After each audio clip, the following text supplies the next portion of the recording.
பார்க்கக்கூடிய டாபிக் வந்து alphabet test. அதில் பார்ட் 3 நம்ம பார்க்குறோம். ஸோ இதுக்கு முன்னாடி நிறைய மாடல் பார்த்துருக்கோம், இன்றைக்கி கொஞ்சம் மாடல் பார்க்கலாம். இதில் நான் மறுபடியும் உங்களுக்கு ரிப்பீட்டடாக சொல்ல வேண்டிய விஷயம் என்ன அப்படின்னா, இந்த A to Z வந்து மனப்பாடமாக நல்லா படித்து வச்சுக்கோங்க, ஓகேங்களா? அதனுடைய பொசிஷனாக லெஃப்ட் ரைட் அதை மாதிரி தான் மாற்றி மாற்றி கேட்பாங்க. இன்றைக்கி ஒரு சில மாடலில் நம்ம பார்க்கும்போது உங்களுக்கு அதனுடைய இம்பார்ட்டன்ஸ் என்ன அப்படிங்கிறது உங்களுக்கு புரியும், ரைட்டுங்களா? சப்ஸ்கிரைப் பண்ணாதவங்க மறக்காமல் பெல் பட்டன் அமைக்கி சப்ஸ்கிரைப் பண்ணிடுங்க.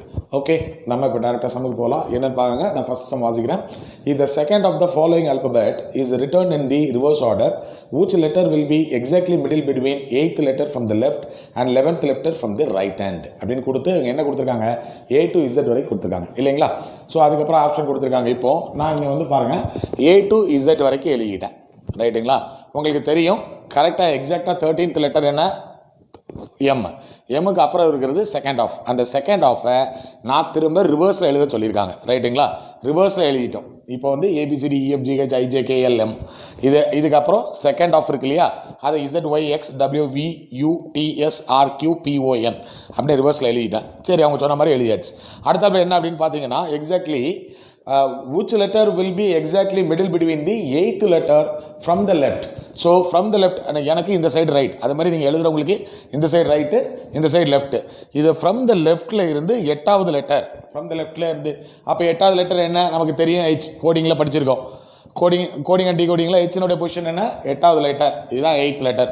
அதே மாதிரி ஃப்ரம் த ரைட்டில் இருந்து, அதாவது இது ரிவர்ஸில் எழுதின பிறகு ரைட்டில் இருந்து அவங்க எத்தனாவது லெட்டர்னா 11th லெட்டர், ரைட் ஹேண்டில் இருந்து 11th லெட்டர் அப்படின்னு கேட்டிருக்காங்க. 2 4 6 8 10 11. அப்போ 11th லெட்டர் இது என்னது, இந்த இடத்துல எக்ஸ்ன்னு இருக்குது, ரைட்டுங்களா? இந்த ரெண்டுக்கும் இடையில் நடுவில் எந்த நம்பர் இருக்குது அப்படின்னு நீங்கள் எந்த லெட்டர் இருக்குது அப்படின்னு கேட்டிருக்காங்க. எது இருக்குது, எல்லுங்கிறது தான் நடுவில் இருக்குது. ஸோ எல்லுங்கிறது தான் நமக்கு ஆன்சர். நம்ம ஆப்ஷனில் எல்லுங்கிறது எங்கே கொடுத்துருக்காங்க, சிங்கிற ஆப்ஷனில் கொடுத்துருக்காங்க. அப்போது சிங்கிற ஆன்சர் தான் கரெக்ட், புரியுதுங்களா? ஸோ இந்த சம்மை கரெக்டாக நம்ம அண்டர்ஸ்டாண்ட் பண்ணணும். கொடுத்துருக்கூடிய ஏபிசிடியில் செகண்ட் ஆஃபை வந்து ரிவர்ஸில் எழுதின பிறகு இல்லை நமக்கு வந்து லெஃப்ட் ஹேண்ட்லேருந்து 8th லெட்டரும் ரைட் ஹேண்ட்லேருந்து 11th லெட்டரும் மார்க் பண்ண பிறகு இந்த 8த்துக்கும் 11த்துக்கும் நடுவில் எந்த லெட்டர் இருக்குது பாருங்கள். இந்த பக்கம் 4 லெட்டர், இந்த பக்கம் 4 லெட்டர், நடுவில் எல் இருக்குது. ஸோ நம்ம எல்லுங்கிறது தான் ஆப்ஷன், அதனால சீன் போட்டிருக்கேன், ஓகேங்களா? நெக்ஸ்ட் இன்னொரு மாடல் பார்க்க உங்களுக்கு புரியும். ஸோ ப்ராக்டிஸ் தான் ரொம்ப ரொம்ப முக்கியம், ரைட்? அடுத்த சமக்குள்ள உள்ளே போகலாம். அடுத்த சம் என்ன அப்படின்னு நீங்கள் பார்த்தீங்க அப்படின்னா, if the first and the second letter interchange their position and similarly third and fourth letters and fifth and sixth letters and so on, which letter will be the 15th from the right hand அப்படின்னு கேட்டிருக்காங்க. கீழே என்ன கொடுத்துருக்காங்க, A to Z வரைக்கும் கொடுத்துருக்காங்க. நானும் இங்கே A to Z வரைக்கும் எழுதி வச்சுருக்கேன்.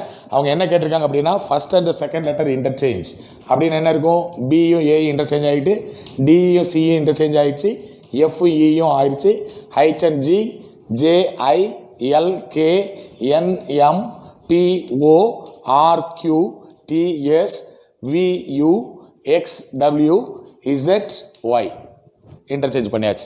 இந்த ஃபஸ்ட் அண்ட் செகண்ட் லெட்டர் இந்த செகண்ட் அந்த மாதிரி அவங்க கொடுத்த மாதிரியே நம்ம இன்டர்சேஞ்ச் பண்ணியாச்சு, ரைட்டா? Third and fourth letter and fifth and sixth letter and so on அப்படின்னு கொடுக்கும்போது 26 எழுத்தையும் அந்த மாதிரி நான் மாற்றி எழுதிட்டேன். இப்போ என்ன கேட்குறாங்கன்னா, which letter will be the 15th letter from the right hand. இங்கே இருந்து 15th லெட்டர் எதுவோ அது என்ன அப்படின்னு கேட்குறாங்க. பாருங்கள், 2 4 6 8 10 12 14 15வது லெட்டர் இதுதான். ஸோ அப்போ கே தான் ஆன்சர். நமக்கு கொடுக்கப்பட்டுள்ள ஆப்ஷனில் கேங்கிறது என்ன, டிங்கிறது தான் ஆன்சர், புரியுதுங்களா? டிங்கிற ஆப்ஷன் தான் ஆன்சர், ஓகேயா? ரைட், அடுத்த சம் பார்க்க போகலாம். அடுத்த சம் பாருங்கள், which letter 10th to the right of the letter which is exactly the middle letter between F and D. அதாவது F and Dக்கு நடுவில் எந்த லெட்டர் இருக்கோ அந்த லெட்டருக்கு ரைட் சைடில் 10வது லெட்டர் என்ன அப்படின்னு கேட்டிருக்காங்க இங்கிலீஷ் ஆல்பபெட்டில். ஸோ நமக்கு A to Z தெரியும், ரைட்டுங்களா? இதில் F and D எங்கே இருக்குது, F என்ன இருக்குது, D எங்கே இருக்குது, இங்கே இருக்குது. F and Dக்கு நடுவில் என்ன வரும், ஈங்கிறது வரும். F and Dக்கு நடுவில் என்ன இருக்குது, ஈங்கிறது வரும். ஈக்கு ரைட் சைடில் 10வது லெட்டர் என்னன்னு கேட்டிருக்காங்க. 2 4 6 8 10. அப்போ இங்கே என்ன, ஓ. ஆனால் இதை ரொம்ப நம்ம நல்லா ஷார்ட்கட்டில் பண்ணலாம். எப்படி பண்ணுங்கள், இப்படி எழுத வேண்டிய அவசியம் கிடையாது. நமக்கு வந்து டிக்கு எஃப்க்கு நடுவில் என்ன இருக்குது, ஈனுடைய பொசிஷன் கோடிங் அண்ட் டி கோடிங்கில் படிச்சிருக்கோம். ஜோ டி அப்படின்னு நம்ம ஒரு சின்ன ஃபார்முலா வச்சு சொல்லி கொடுத்தேன். ஈங்கிறது 5வது, ஜேங்கிறது 10, இது 15, இது 20, இது 25 அப்படின்னு நம்ம படிச்சிருக்கோம் இல்லையா? அந்த பொசிஷன் நம்ம ஞாபகம் வச்சிருக்கோம் இல்லையா? பாருங்க, டி அண்ட் எஃப்க்கு நடுவில் இ வரும். அப்போ இ 5வது, அதுலேருந்து ரைட் சைடில் 10வது இடத்துல நீங்கள் பார்க்கணும் அப்படின்னா 15வது லெட்டர் ஓ. சிம்பிள். புரியுதுங்களா? ஸோ இதுதான் இதனுடைய ஷார்ட்கட்டு. ஆனால் நம்ம உட்காந்து என்ன செஞ்சுட்டு இருக்கக்கூடாது, இப்படி எழுதியும் நம்ம கண்டுபிடிக்கலாம், ஆனால் எழுதுறதுக்கு நமக்கு டைம் போகும். அப்போது A to Z நமக்கு தெரியும். ஸோ F and D, இந்த Dக்கு Fக்கு நடுவில் ஈங்கிறது தெரியும். ஈனுடைய பொசிஷன் நமக்கு 5வது அப்படிங்கிறது தெரியும். அதில் ரைட் சைடு அப்படின்னா கூட, அப்போ 5லேருந்து 15th லெட்டர். 15th லெட்டர் டேரெக்டாக நமக்கு என்ன தான் வரும், நம்ம பொசிஷன் பார்க்கும்போது ஓ அப்படிங்கிறது தெரியும். ஈஜோடி ஃபார்முலா இருக்குது, நம்ம டக்குன்னு எழுதிடலாம். புரியுதுங்களா? இதுதான் இதில் ஷார்ட்கட். ஓகே, புரிஞ்சுதா? ஸோ அடுத்த சம்முக்கு போகலாம். சரி, அடுத்த சம் நம்ம பார்க்கலாம். இங்கே பாருங்கள், what letter will come in place of question mark அப்படின்னு கொடுத்து இந்த 3 லெட்டர் கொடுத்துருக்காங்க. LJH, LJPD and P. இங்கே தான் கொஸ்டின் மார்க் இருக்குது. இந்த இடத்துல எந்த லெட்டர் வரும் அப்படின்னு கேட்டிருக்காங்க. ரைட்டுங்களா? இந்த மாதிரி உங்களுக்கு கொடுத்துட்டாங்களாலே வேல்யூக்கு போயிருங்க. நம்ம ஏற்கனவே நம்ம கோடிங் அண்ட் டிகோடிங்கில் பார்த்துருக்கோம் இல்லையா, அந்த பொசிஷன் ஆஃப் நம்பர்ஸ் போயிருங்க. ரைட்டுங்களா? ஏன்னா இதில் வேறு எந்த யூனிக்னஸும் நம்மளால் கண்டுபிடிக்க முடியாது.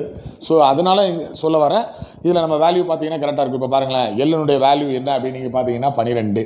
ஈஜோடி அதில் நம்ம பார்த்துருப்போம், ஜேனுடைய வேல்யூ 10.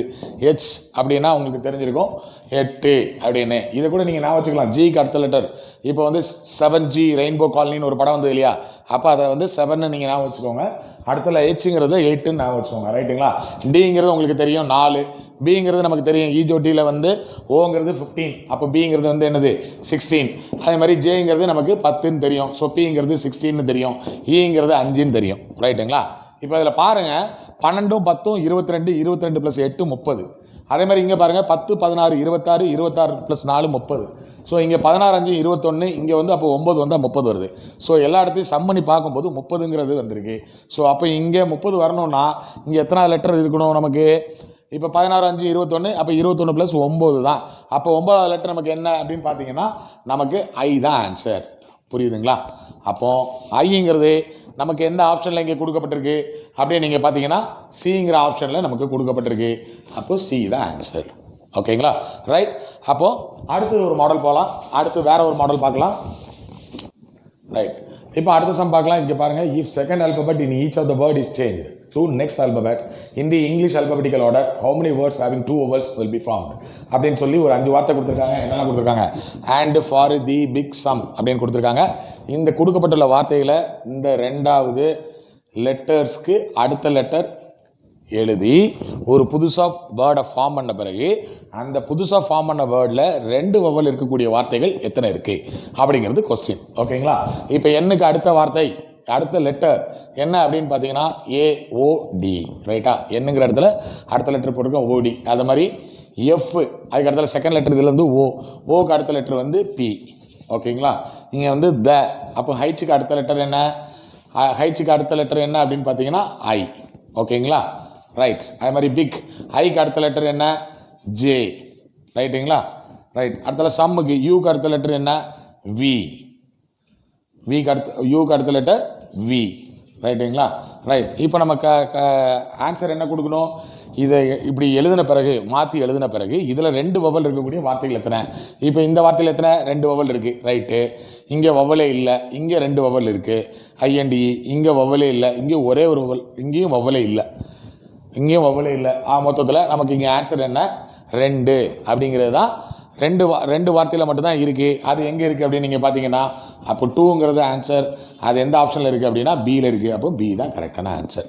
ஆனால் பொதுவாக நீங்கள் என்ன பண்ணி வச்சுக்கணும் அப்படின்னு பார்த்தீங்கன்னா, இந்த வவல்ஸ் வருது இல்லையா, அதுக்கு அடுத்த லெட்டர் முந்தின லெட்டர் கொஞ்சம் மனப்பாடம் பண்ணி வச்சுக்கிட்டிங்கன்னா நல்லது. அந்த இதை பேஸ் பண்ணி நிறைய சம்மு கேட்கலாம். ரைட்டுங்களா? ஸோ நெக்ஸ்ட்டு வேறு ஒரு வீடியோவில் நான் உங்களை வந்து பார்க்குறேன். இந்த வீடியோ உங்களுக்கு பிடிக்கிற பட்சத்தில் லைக் பண்ணுங்கள், உங்கள் நண்பர்களோட ஷேர் பண்ணுங்கள், சப்ஸ்கிரைப் பண்ணாதவங்க மறக்காமல் பெல் பட்டன் அமைக்கி சப்ஸ்கிரைப் பண்ணுங்கள். அடுத்த டாப்பிக்கில் உங்களை வந்து சந்திக்கும் முறை உங்களிடம் விரைவுவது உங்கள் அண்ணன் முத்துக்குமார். நன்றி.